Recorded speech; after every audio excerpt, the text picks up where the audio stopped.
Welcome to this series of lessons about Jackie Andrade's 2010 study about the effects of doodling and our ability to concentrate on our primary task at hand while we are engaged in aimlessly drawing or sketching something completely random. So in this lesson, I'll give you a quick overview of Andrade's study, which is very short, and the title is also quite short, just what does doodling do? But in the title itself, you will understand as I proceed with the overview that this is actually exactly what the study was trying to explore, but in relation to attention and memory. So first, let's look at a quick overview of the study. So this study is situated in the cognitive approach, and you should remember the cognitive approach has an assumption attached, has two assumptions attached to it, and one of those is that the brain is like a supercomputer with input and output, and the second one is that we have individual differences in our cognitive abilities. So those are the two main assumptions of the cognitive approach, but this study essentially focuses on exploring two key sort of processes that are called cognitive processes or thinking processes. And if you remember, cognition, the word itself refers to thinking, remembering, problem solving, learning. And so in this study, Andrade was looking particularly at the cognitive ability to concentrate or to pay attention or to focus on something.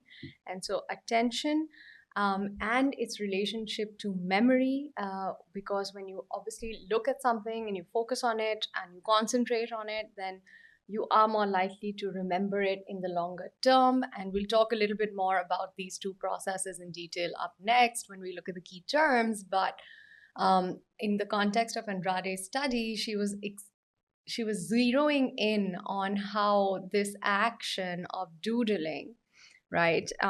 And right now you might be doodling as well, and doodling might look something like, this for you. But doodling is essentially when you're listening, maybe you're sitting in a lecture, maybe while you're watching this lesson, you might be sitting and sketching and randomly just aimlessly drawing while you listen to my voice droning on about the cognitive approach. That's doodling. And Andrade wanted to see if doodling, like daydreaming, actually deters us from paying attention the way we should to the task at hand, and hence does it impact our recall, because it impacts how closely we're monitoring the information that we're receiving. And so in Andrade's study, she's looking at, does doodling promote inattention? Inattention is when you ignore certain stimuli around you. And we'll talk more about attention and then what it means to not pay attention, which is inattention. But Andrade tested this sort of concept of whether doodling actually aids our ability to concentrate using a laboratory experiment. And she conducted this experiment with 40 adults who were divided into two groups. So the design was you had a control group and you had an experimental group, which was obviously the doodling group, in the sense that they were given a particular task that required them to listen and concentrate and pay attention, just like the other group that was not doodling, which was the control group. But the doodling group was actually given a sheet of paper with certain figures that they had to shade in and color while they were listening, and then both groups were tested for how much of the information they remembered, and while they were listening they were also asked to write down some specific pieces of information. And together this helped Andrade show that, well, at least in this sample of 40 adults, of whom, by the way, many were women, doodling does actually seem to boost concentration or attention, and hence the people who were doodling had better recall or were able to remember the information better, and they were also monitoring more closely. And so this was essentially sort of what the study did.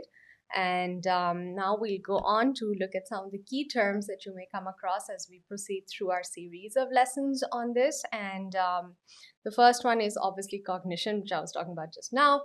Cognition is that mental process of thinking, remembering, problem solving, and decision making.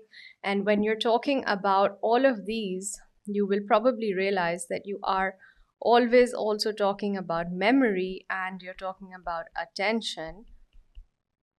And memory and attention are both related to something called perception. And perception is how we make sense of the world using our five senses. So first, let's talk about attention. Attention is how we filter out information and we focus on stimuli or elements or information in our environment that is most relevant or most important to us in that context, in the situation we are currently in. So for example, while you're watching this lesson, and if you are paying attention, then you're filtering out perhaps the sounds of traffic in the street. Maybe you're just listening to my voice and you are looking at the screen, and maybe you're also doodling. And so that brings me to the next term, which is doodling. Doodling is essentially aimlessly sketching patterns and figures.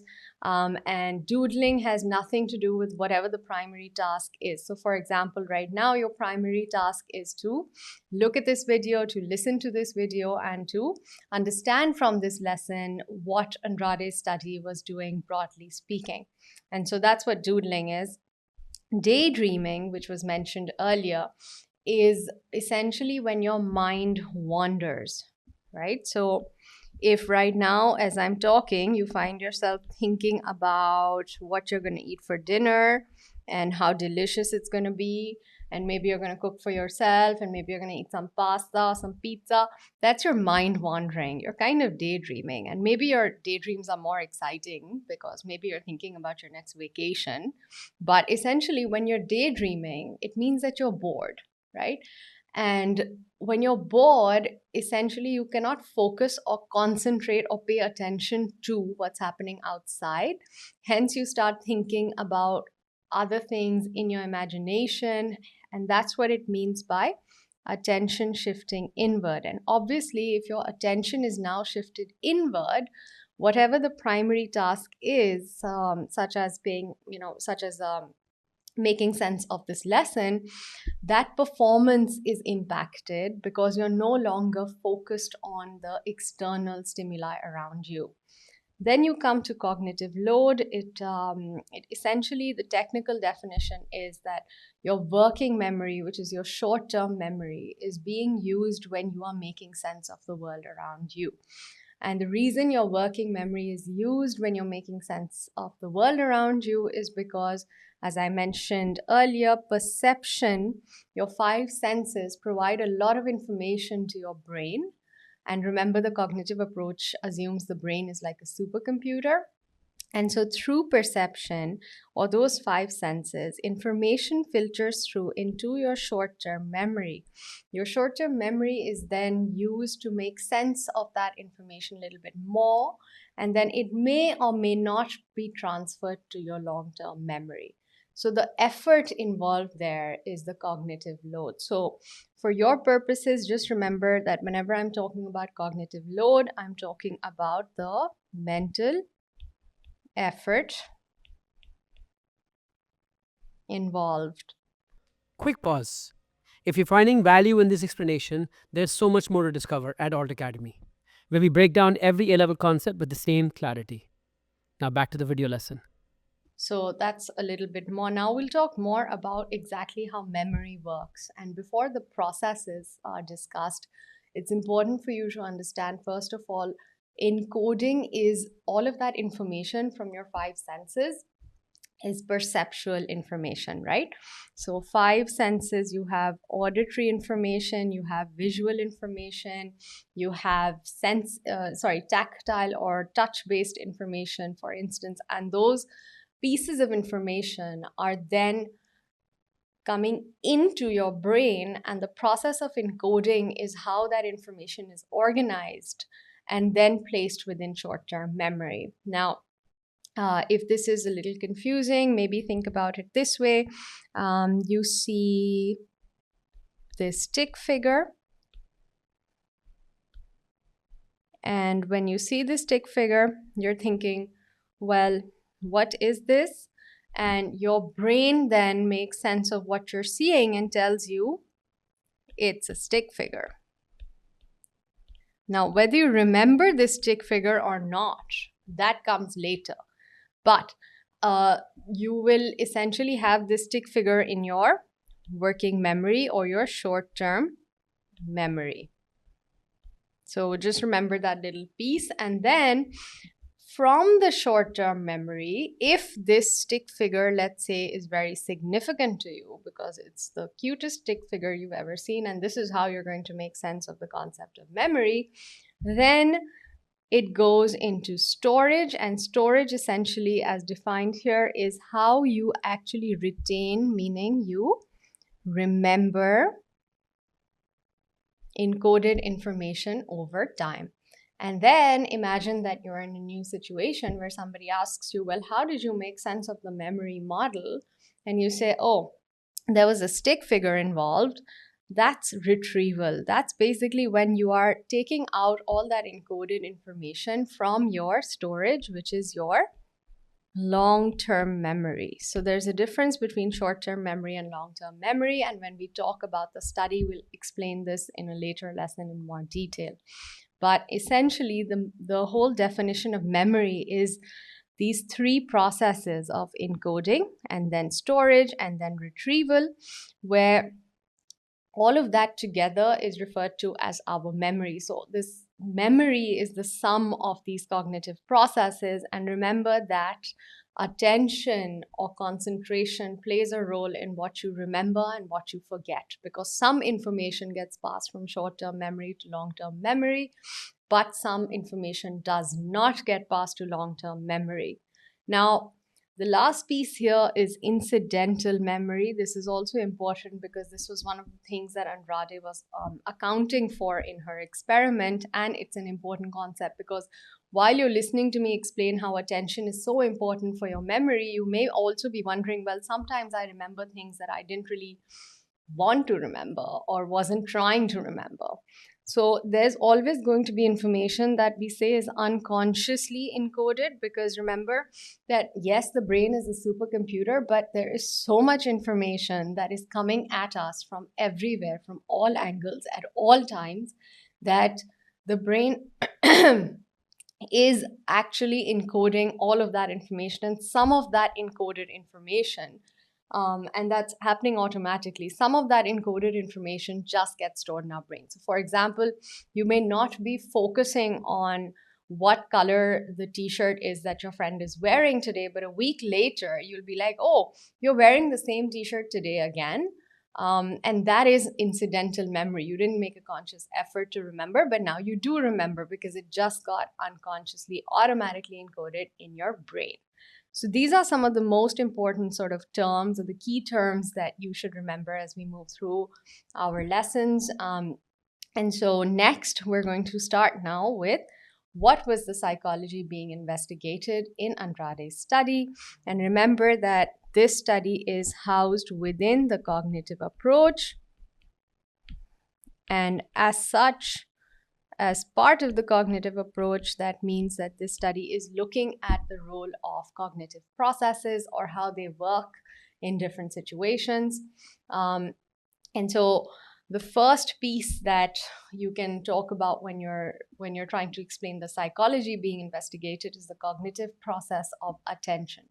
So attention is your ability to focus on relevant sensory information. And so relevant sensory information, remember again, every time you see sensory information, it's information that's coming from your five senses. You have auditory information, which is when you're listening to information.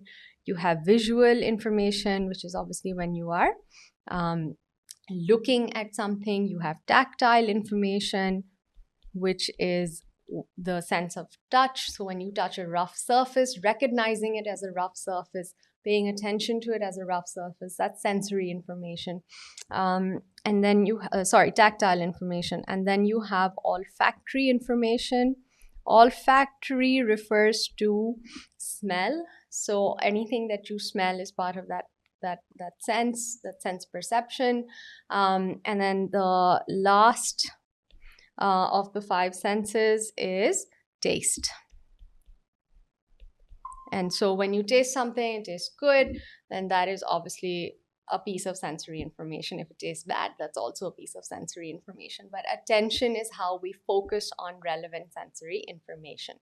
Now, because we can't possibly pay attention to all the sort of sensory information that's around us, as I had mentioned earlier, when you're listening to this lesson, you might also have traffic outside. Maybe you have a sibling who's playing loud music in the next room. But essentially, you can't possibly pay attention to all of that and also pay attention to this lesson, which is why attention is selective. If we had the ability to pay attention to every piece of sensory information around us, the supercomputer that is our brain would completely get fried. So to balance mental effort, to balance the amount of information that's coming at the short-term memory in any given time, attention is usually always selective. Now, selective attention means that you're obviously focusing on the relevant sensory information at any given time, but essentially it means that you have to maintain a focus on the task at hand. But sometimes that's not possible. Sometimes you're just maybe getting bored. And when you're getting bored, that means you have a heightened state of arousal, you have energy that is not being expended. So, for instance, and it has an impact on your capacity to pay attention. So, when you're getting bored during a lecture, you're probably talking to a friend. And when you're talking to your friend during the lecture, your selective attention is on what your friend is saying and what your conversation is with your friend. You're tuning out. You're not going to be able to pay attention to what's being said in the lecture. Hence, there will be gaps in your understanding of the content that's being covered, which is why concentration on a primary task is a term that I keep mentioning.